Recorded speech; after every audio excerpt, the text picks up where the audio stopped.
मला बोलावं लागलं असं मला वाटतं नव्हतं, पण मी आता काय बोलावं विचार करत होतो. कारण बोलण्यासारखं एवढं आहे, प्रसंगांबद्दल नाही, पण आज ज्या ठिकाणी मी उभा आहे त्या जागेचंच महत्व असं आहे की तिथे सत्कार होणं आणि त्या परमेश्वराची माझ्यासारख्या माणसाच्या हातनं आरती होणं याच्यासारखं भाग्यवान दुसरं काही वाटत नाही. जयंती गजाननाच्या समोर मला मुरली काकांनी आणलं होतं, जसं ते म्हणले 8-9 वर्षापूर्वी. आणि महेशराव तर काय कायमच आमच्या बरोबर असतात. महेशरावांनी सांगितलं होतं की तुम्ही इथे यायलाच पाहिजे.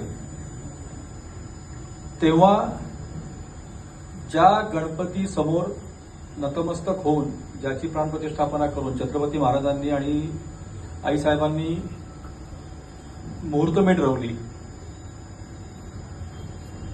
त्या गणपतीची कृपा समस्त हिंदू समाजावरती आणि भारतावरती किती झाली हे सांगायला काय.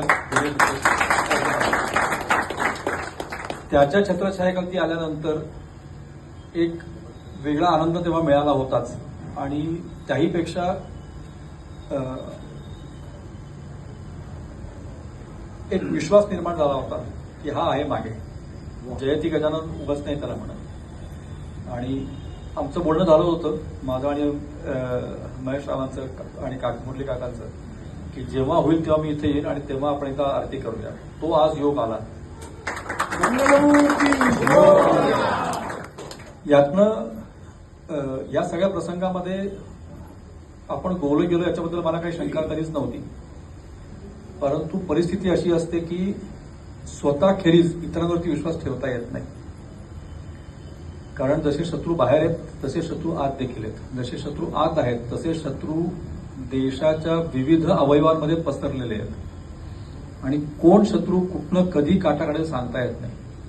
मी असं म्हणेन की जी परिस्थिती हिंदू धर्मात आता लयाला जातो की काय अशा जेव्हा होती आणि जेव्हा छत्रपती महाराजांनी शिवधनुष्य पेललं होतं त्यांना कोणी सांगितलेलं नव्हतं, पण ती एक मनाची उभारी असते की परमेश्वराने हे दिलेलं मला दिलेलं काम आहे आणि ते मला पूर्ण केलं पाहिजे. त्याच्यामध्ये सकल सुखांचा त्याग व्हायलाच पाहिजे.